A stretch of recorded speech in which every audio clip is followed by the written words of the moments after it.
D2 chapter 6 exercise 6A question number 6 part A. हमें यहाँ simplify करना है। पार्ट ए में हमें दिया हुआ है 5A divided 9B multiply by AC square divide by 2B multiply by C square divide by 8B की पावर 4।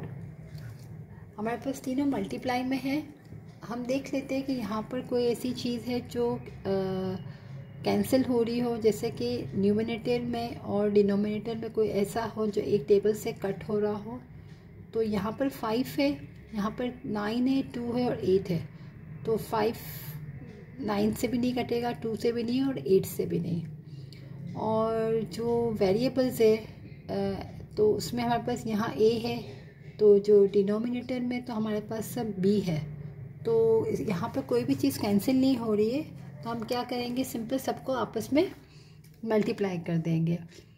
अब जब हम मल्टीप्लाई करेंगे तो यहाँ पर हमारे पास 5 है नंबर में और डिनोमिनेटर में हमारे पास हो जाएगा 9 2 ज़ा 18 और 18 4 ज़ा करेंगे तो 144।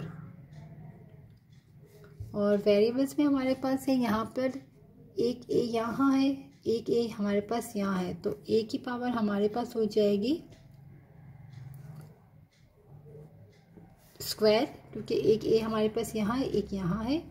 और c जो हमारे पास यहाँ पर पावर 2 है और यहाँ पर पावर 3 है, तो c की पावर हो जाएगी टोटल 5, क्योंकि यहाँ पर 2 है और यहाँ पर 3 है। तो 2 + 3, क्योंकि जब बेस सेम हो तो हम क्या करते हैं, पावर्स ऐड करते हैं। तो ये तीनों आपस में मल्टीप्लाई है। अब डिनोमिनेटर में हमारे पास यहाँ पर भी एक पावर है b की, यहाँ पर भी, और यहाँ पर पावर 4 है। तो 4 + 1 5 और +1 6, तो टोटल b की पावर हमारे पास हो जाएगी 6। आंसर पार्ट बी में हमारे पास है 6DF divided 9F3 multiply 3F divided 16D square, और यहाँ दिया है डिवाइड 8D की पावर क्यूब F की पावर स्क्वायर डिवाइडेड 27D। यहाँ हमारे पास तीनों मल्टीप्लाई में थे, यहाँ पर ये 2 मल्टीप्लाई में है और ये डिवाइड में है। तो हम सबसे पहले इसको भी डिवाइड से हम मल्टीप्लाई में चेंज कर लेते हैं। 6DF divided 9F3 multiply 3F divided 16D square. यहाँ पहले मल्टीप्लाई कर लेते हैं। तो मल्टीप्लाई करने से क्या, डिवाइड को हम जब मल्टीप्लाई में चेंज करेंगे तो हमारा 27D उलट जाएगा। जो वैल्यूज हमारी डिनोमिनेटर में थी वो न्यूमिनेटर में आ जाएगी, और जो न्यूमिनेटर में थी वो डिनोमिनेटर में आ जाएगी। अब हम यहाँ चेक कर लेते हैं, तीनों आपस में मल्टीप्लाई हो रहे हैं। हम पहले नंबर्स देख लेते हैं, अगर कोई कैंसिल हो रहा हो तो। यहाँ हमारे पास 6 है, यहाँ 3 है, ये भी कैंसिल होगा। ये 3 है तो 9 भी, तो हम पहले कैंसिल करना शुरू करते हैं यहाँ पर कि 3 1 ज़ा 3 और 3 3 ज़ा 9, फिर 3 1 ज़ा 3, 3 2 ज़ा 6।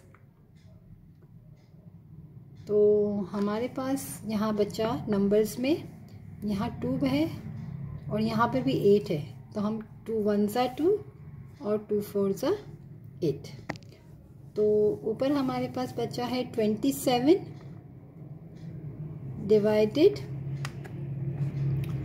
यहाँ हमारे पास है 16 और 4, बाकी तो कैंसिल हो गया हमारा। तो 16 4 ज़ा हमारे पास हो गया 64। अब हम देख लेते हैं कि हमारे पास यहाँ पर f की पावर 1 है, यहाँ भी 1 है, तो यहाँ पर पावर 2 है।